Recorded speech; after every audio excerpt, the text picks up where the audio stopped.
What if everything you've ever known about history is wrong? Not just mistaken, but designed to mislead, like a painting hung over a hidden door, scattered across the earth in deserts, jungles, beneath oceans and ice lie fragments of a story that was buried so deeply we forgot it ever existed. A civilization not just older than Sumer or Egypt, but perhaps one that never even began on Earth. This is not a theory. It's a pattern, one that transcends time, borders, and culture. Why do ancient structures, built by people with no known contact, align perfectly with the stars? Why are tools and objects found buried in stone, dating back to times when humans were supposedly hunting mammoths with sticks? Why do creation stories from opposite ends of the globe, from the Dogon in Africa to the Hopi of the Southwest, from the Sumerians to the Vedas, all speak of luminous beings descending from the heavens, bringing laws, language, and light? Maybe it's not mythology. Maybe it's memory. Ancient, fractured, and deliberately erased. Some call it Atlantis. Others call it Mu, Lemuria, or Eden. But perhaps those names are only remnants chapters in a book much older than the Earth as we know it. And perhaps that book was burned, not by time, but by design. A reset, a cleansing of memory, a deliberate forgetting. One that left us staring at the stars, wondering what came before us. What if we are not the first humans to stand where we stand? What if we are not the first version of ourselves? Imagine a species perhaps not human in form that reached for the stars before we knew how to plant seeds. That mapped galaxies on stone. That encoded sacred geometry into every temple, tomb, and artifact. And then vanished through cataclysm, through war, or perhaps by choice. In their place, we awoke, confused, primitive, haunted by symbols we couldn't explain. But their memory lived on, not in textbooks, but in dreams, in myth, in whispers passed through mystery schools, cave paintings, and encoded rituals. It lived on in the serpent, the spiral, the eye, the wheel, the fire. Maybe history isn't linear. Maybe it's a loop, a spiral, a cycle. And maybe, just maybe, we're nearing the return. Because in a quiet museum in Peru sits a stone disc, round, symmetrical, carved with spiral arms, a dense core, and precision no ancient culture was supposed to possess. It looks like the Milky Way, but it's not a coincidence. It might be the first proof that they were here, and that they wanted us to remember. But we forgot, until now. Next, the spiral code, a cosmic blueprint etched in stone, a silent message from the architects of the forgotten world. Why would ancient people with no telescopes, no satellites, no formal astronomy, carve a galaxy into stone?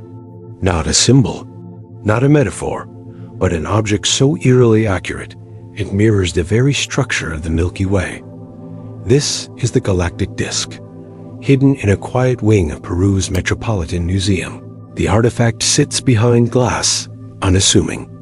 A circular stone etched with spiraling arms, a dense core, and concentric rings perfectly symmetrical. Too perfect. At first glance, it looks like abstract art. But to those who've studied both the stars and the sacred, it looks like something else. A blueprint, a map, a code. It mirrors the Milky Way galaxy almost precisely. The same curvature, the same spiral arms, the same central bulge. But here's the paradox. This artifact is thousands of years old. It predates the discovery of galaxies. It predates the idea of galaxies. So how could they have known? Some say it's a coincidence. Others point to ancient Indian texts, the Rig Veda, the Mahabharata, the Surya Siddhanta, which describe vast cosmic structures in poetic, yet strangely specific detail. The spiral in these texts is not just cosmic, it's sacred, a reflection of energy, time, and life itself. The Sri Yantra, a complex geometrical diagram used in Vedic rituals, contains patterns that reflect not only mandalas and meditation paths, but also orbital harmonics. The spiral was never just a shape. It was a frequency. And maybe that's what the galactic disk really is. Not a map of space, but a design for energy architecture. A frequency engine. A vibrational blueprint left behind by a people who understood the universe, not as matter, but as resonance. It's no accident that the spiral appears again and again throughout ancient cultures. From Celtic petroglyphs to Hopi pottery. From Greek temples to Egyptian scrolls. Even the golden ratio 5 follows the spiral form. In Hermetic and Kabbalistic teachings, the spiral is the path of return. The ladder of Jacob, the coiled serpent of Kundalini, the pattern of creation itself. Everything spirals. Galaxies, hurricanes, shells, DNA, the universe isn't a straight line.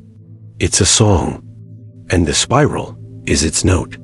What if the ancients didn't need telescopes because they could feel it? What if they weren't observing the stars, but remembering them? Tapping into a universal frequency, encoded in geometry, in consciousness, in stone. If that's true, then the galactic disk isn't just a carving. It's a whisper.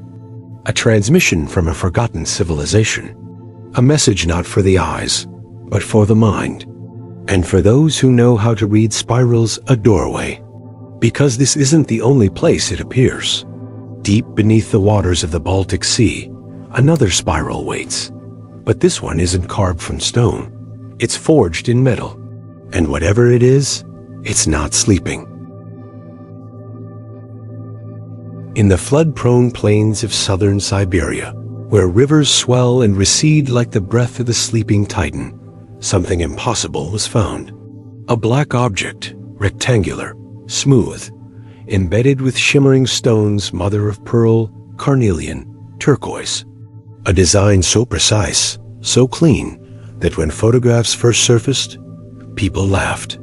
They called it the ancient iPhone. And to the untrained eye, that's exactly what it looked like. A modern smartphone, dropped by accident into a 2,000-year-old grave. But this was no prank, no misplaced device.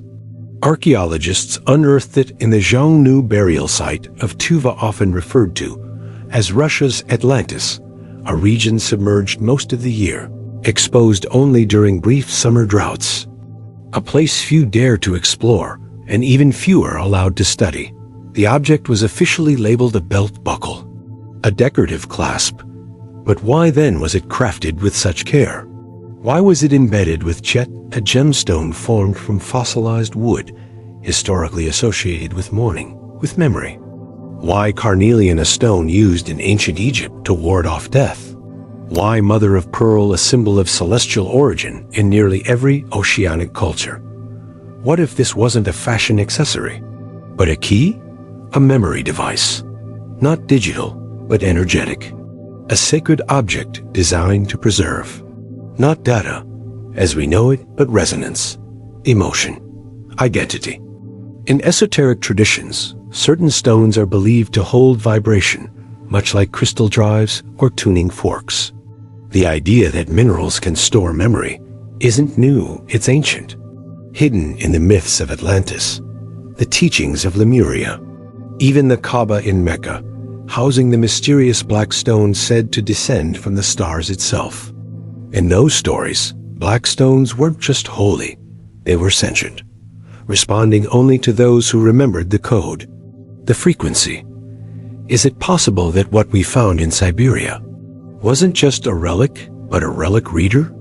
A technological echo from a civilization that understood how memory could be embedded, not in silicon, but in stone, in light, in form. If this object once held memories, then whose memories were they?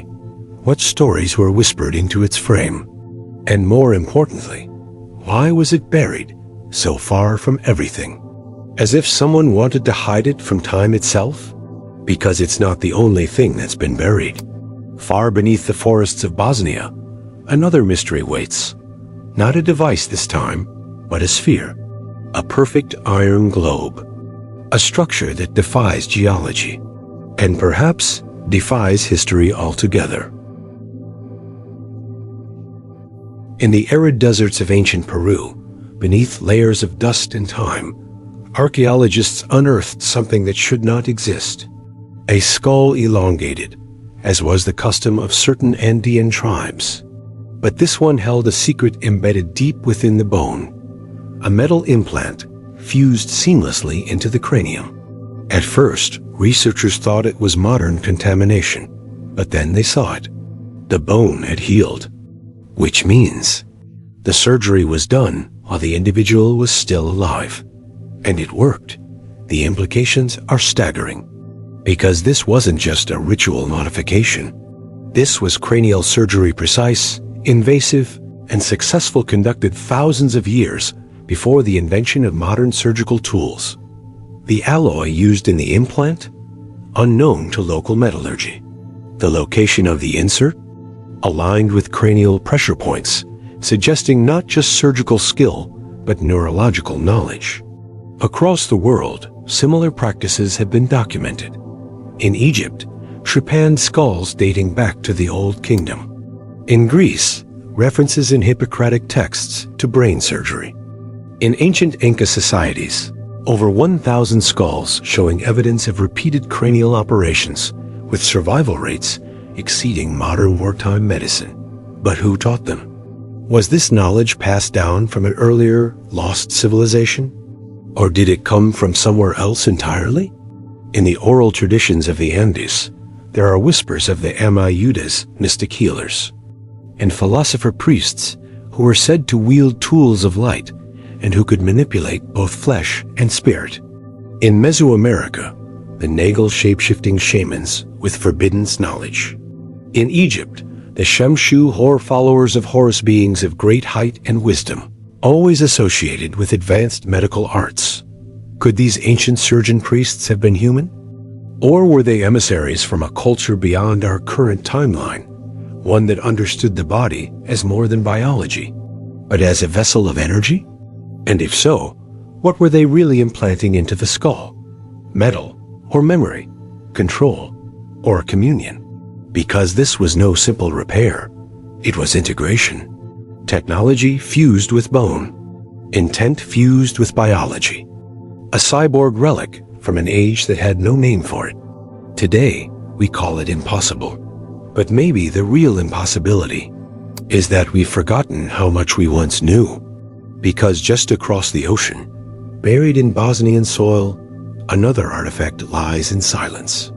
A perfect iron sphere, unexplained, untouched, and possibly watching.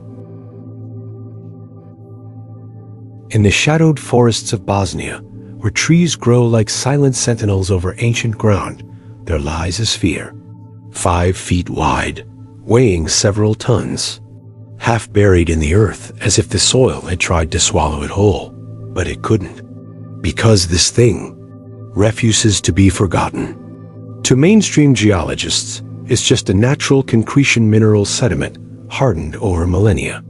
A coincidence of pressure, time, and erosion. But to others, it is something else entirely. A forged object, a deliberate construct, a message in shape. Known as the Bosnian Iron Sphere, it was brought to global attention by researcher Samir Osmanagic, the same man who believes nearby hills hide the world's oldest pyramids. He claims the sphere is artificial, engineered by a culture far older than any in Europe. A culture that understood geometry, not just as form but as law. Because perfect spheres don't occur in nature. Not like this. Not in iron, not with such density and symmetry. The precision of the curve, the unnatural weight distribution, the composition hints of rare metals embedded within, suggests metalworking ability far beyond the Neolithic age. And the Bosnian sphere isn't alone. Thousands of miles away, in Costa Rica and Guatemala, other spheres rest some the size of cars, carved from granite, gabbro, even harder materials, pre-Columbian, purpose unknown, no inscriptions, no break marks, just perfection. But why would ancient people, without industrial tools, spend years carving massive stones into flawless orbs? Because the sphere was never just a shape. It was a symbol. In sacred geometry, the sphere represents the first form of creation, the cosmic egg from which the universe hatches, the seed of life, the unbroken whole. In Hermetic thought, it symbolizes the divine unity, the monad, before it unfolds into polarity and form. To shape a sphere is to imitate the gods. To place it in the ground is to mark something. A resonance point, a node, a key. But key to what? Some believe these spheres are relics of an ancient planetary energy grid. Others suggest they are memory stones, geometric anchors tied to forgotten civilizations. And then there's the darker theory that the spheres weren't left behind. They were buried, hidden deliberately, sealed in earth not as monuments, but as containment.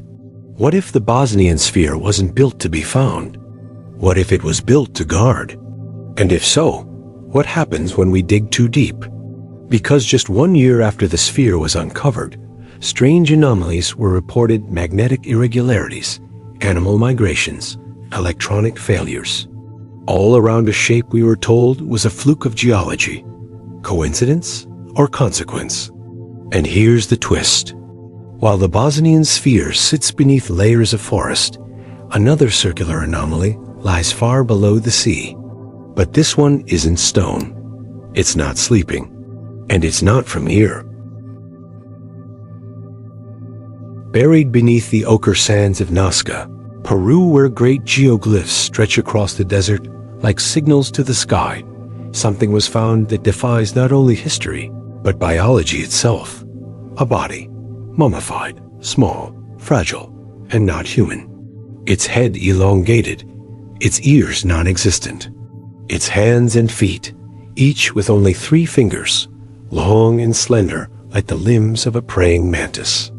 When the scans were first released in 2017, many called it a hoax, another internet fantasy, but then came the CT scans, the DNA analysis, the bone density tests conducted by teams of Russian and Peruvian scientists. One of the specimens, named Maria, possessed 23 pairs of chromosomes, just like us. But her skeletal structure was entirely alien. The rib cage rounded, almost avian. The skull far too smooth for natural cranial deformation. The fingers too long, too uniform to be artificially crafted.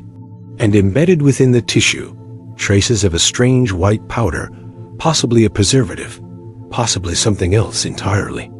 Another specimen, an infant, named Vavida, showed the same traits. A smaller body, but identical structure. Not a mutation. Not a birth defect. A pattern. Something consistent. Something designed. The question is, by whom? One theory suggests they are an unknown branch of the human family tree. A species that evolved in isolation, now extinct. Another, more controversial theory, one whispered in the halls of fringe anthropology, is that these beings were hybrids, the result of crossbreeding between Homo sapiens, and something not of this earth. This isn't just science fiction. Ancient mythologies around the world speak of such unions. The Nephilim in the Bible, the Anunnaki of Sumer, the Virachachas of the Andes, white-skinned, elongated beings who came from the stars and taught humanity architecture, agriculture, and astronomy. Petroglyphs across South America show figures with large heads, 3 fingers, and almond-shaped eyes. They stand beside humans, sometimes above them, sometimes in worship. Were these images symbolic or documentary? And if they were real, why Nazca? The Nazca lines, etched with precision across hundreds of square miles, can only be seen in their full form from the sky. Giant animals, spirals, humanoid figures. Some researchers believe they are landing markers. Others, energy diagrams. But perhaps they are messages, left by those who came and those who stayed. Because while scientists debate the authenticity of the mummies, the evidence keeps disappearing. Samples sealed away. Research denied. Institutions silenced. As if someone somewhere decided humanity wasn't ready. But what if we are? What if the Nazca mummies aren't anomalies, but ambassadors? Preserved not by accident, but by intent. To be found now in an age of awakening, on the cusp of remembering. Because they are not the only things sealed in forgotten places. At the bottom of the Baltic Sea, another enigma waits. Massive, silent, not made by hands. And it might still be alive.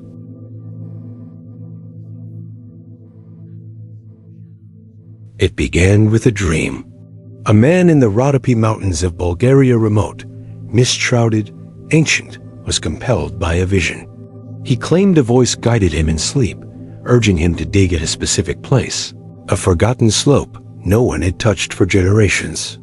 And there, as if summoned by memory rather than chance, he unearthed something the world had no name for.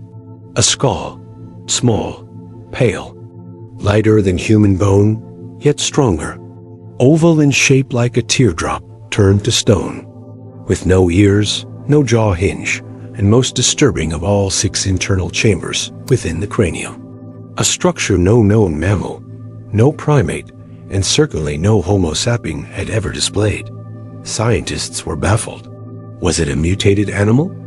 A malformed human? Or something else entirely? Theories swirled. Some compared it to the Zeta Reticulum, the so-called Greys, described in abduction accounts. The same almond-eyed beings depicted in ancient cave paintings across the world. The same silent visitors carved onto petroglyphs in Australia, the American Southwest, and yes, even Bulgaria. But there was something even stranger than the skull itself, its discovery. Because it didn't begin with science. It began with a dream. Could it be that the man who found the skull wasn't dreaming at all, but remembering? In esoteric traditions, dreams are not illusions. They are downloads, glimpses into the morphogenetic field, the vast informational network that surrounds all life. A field that stores not just knowledge, but ancestral memory. Could this man have been tapping into a genetic echo? The residue of a past encounter, not his, but humanity's? If the skull is real, it changes everything. Because it suggests we are not alone in the evolutionary tree. And not just not alone, but intertwined. This skull doesn't fit into Darwin's timeline. It doesn't fit into any known branch of anthropology. Which is why, shortly after its discovery, it vanished. No museum cataloged it. No peer-reviewed paper was published. No follow-up tests were released. Gone, as if it had never existed, but it did. Grainy photos, whispered testimonies, and the silent panic of institutions prove it. And the question becomes, why hide it? Because if this skull is not human, but sentient, if it truly belonged to another species, possibly a visitor, then the entire narrative of human evolution collapses. The myth of isolation, the illusion of supremacy, the lie that we are the center of the story. And so, it disappears. Not lost, not stolen, but buried again this time, beneath layers of bureaucracy and fear. But secrets don't stay buried forever, because just off the coast of Sweden, beneath the freezing waves of the Baltic Sea, something else was buried. Not bone, not stone, but metal, and it's pulsing. It was sealed in gold, not forged, not minted, but formed by nature over millennia. A perfect prison of amber, holding within it a world lost to time. Inside, a mantis, perfectly preserved. Every antenna, every spiked forelimb, even the intricate lattice of its compound eyes frozen, as if it had paused mid-motion. They say it's over 30 million years old, but it looks like it died yesterday. Found in the Dominican Republic, this insect is more than a biological specimen. It is a snapshot, a time capsule, a relic from an era, before humans, before cities, before stories. But it's not just the mantis. Other amber pieces have revealed click beetles, ancient snakes, pollen from flowers no longer found on Earth. Even insect droppings, locked in place like punctuation marks in nature's forgotten sentence. Each one is a fragment, a fossilized memory, and here's where science meets myth. Recent studies suggest that DNA, yes, actual genetic material, can sometimes survive within amber for millions of years. Not intact, not complete, but enough. Enough to study, enough to reconstruct, enough perhaps to revive. The idea once belonged to science fiction. Now, it's quietly becoming science. But what if nature wasn't just preserving these beings out of chance? What if amber is the Earth's own archive, a living memory bank, not just of species, but of cycles? Because the mantis doesn't just represent a bug. It represents a world, a climate, a resonance, a timeline. And if we can pull it back from the amber, what else might be recovered? Are we dealing with the past? Or the echo of something that loops? Time, we're told, is linear, forward only. But ancient cultures, from the Maya to the Hindus, from hermeticists to quantum physicists, hint at something different.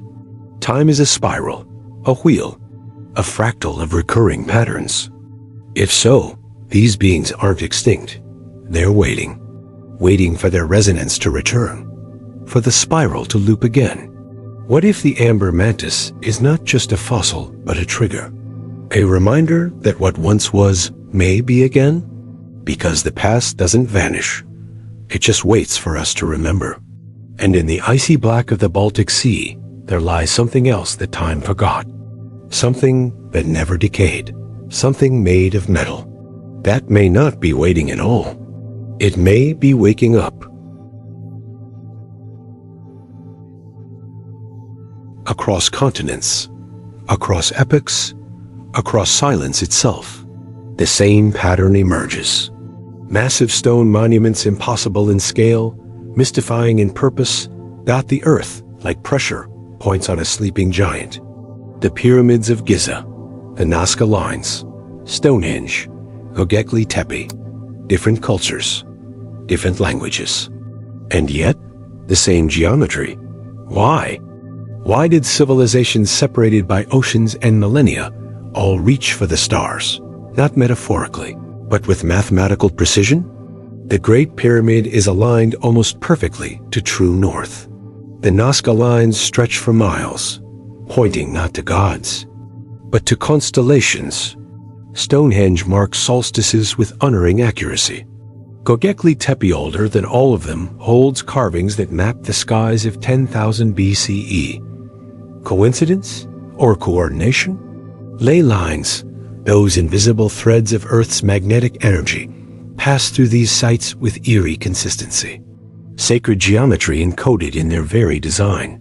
Triangles, golden ratios, vortex points, as if someone was trying to activate the Earth. Karl Monk, the controversial mathematician behind the code, proposed that ancient monuments form a planetary grid, a geodetic web of energy nodes, each marked by a temple, pyramid, or stone circle. According to him, their global positions are not random. They correspond to an ancient coordinate system, one based on a forgotten prime meridian and tied to a unified planetary mathematics, not built by accident, but by intention. And that intention? To tune the Earth, like a cosmic instrument, a resonant chamber. Could it be that these monuments were more than tombs? More than temples? Could they have been generators? Amplifiers of energy? Designed not just to honor the gods, but to connect with them? Perhaps they were left behind not by many cultures, but by one civilization fragmented over time, scattered by floods, fire, and forgetfulness. A civilization that remembered the stars, that remembered the code, that remembered how to speak the language of the earth, not with words, but with form, with stone. And if such a civilization existed timeless, orderless, buried beneath layers of dust and denial, then what was its true purpose? Was it trying to awaken something? To prepare us? Because the architecture isn't all that's been left behind. Scattered among these structures are artifacts, relics, clues, and one of them lies in the depths of the Baltic Sea, a structure no less deliberate, no less impossible, and some believe no longer dormant. What if history is not what happened, but what we were allowed to remember? Across deserts and oceans, beneath layers of stone and silence, we followed a trail, not of myths, but of memories. A 400,000-year-old bracelet, crafted with precision tools no one should have had. A skull with a metal implant, designed with surgical skill that rivals modern medicine. 3-fingered mummies with human DNA, but not quite human forms. A stone disc etched with the spiral arms of the Milky Way, thousands of years before telescopes were even conceived. Each artifact, each anomaly, like a single spark flickering in the darkness, but together they form a constellation, the memory of something greater, a system, a story, a civilization that may have risen, flourished, and then vanished, and not just once. What if we're not the first civilization to reach for the stars? Ancient myths speak of floods, fires, and fallen empires. Atlantis, Lemuria, the great ages of the world. And buried within those myths is a warning. Time doesn't move forward. It spirals. The ancients knew. The gods knew. There is a cycle. Ignorance gives awakening, gives hubris, gives collapse. And then the reset. We've done this before. Built towers to the heavens. Worshipped machines we no longer understood. Forgot our own creators. Watched the sky darken. And now it's happening again. But here's the twist. What if the relics we uncover aren't from the past? What if they're messages? Planted seeds. Time bombs of memory, meant to trigger remembrance at a precise moment? This moment. What if the Rhodope skull, the Baltic anomaly, the Nazca mummies? What if all of it was designed to break the spell? To awaken us from the simulation, the dream, the programmed history we've called truth? Because if this is true, if we are not the first, then we may not be the last. And the question is no longer, what happened? But what happens next? Will we repeat the cycle? Or will we remember? The choice has always been yours. So ask yourself, if even one of these truths is real, would you still live the same way tomorrow? Or would you finally ask, not what the past was, but what it's trying to become?